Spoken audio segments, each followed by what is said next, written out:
and maybe there's a fence involved, but ideally, if like the ideal system would be like an animal that was somewhat predator proof, or you had some other animal in there that provided some kind of predator protection, or they were just smart enough that it wasn't an issue.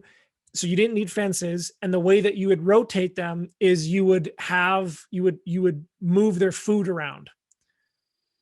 So Oh yeah, like you makes could sense. you could train them to like whatever you're going to feed them. Maybe it's a little bit of grain, or I don't know, alfalfa pellets, whatever they like. I don't really know what they eat.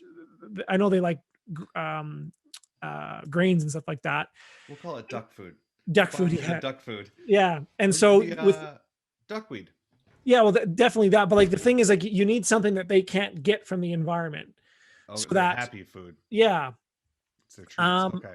and so, and then with that, you could basically rotate them around the property, and kind of give the area a bit of a respite before, so that the certain plants Yeah. can regrow and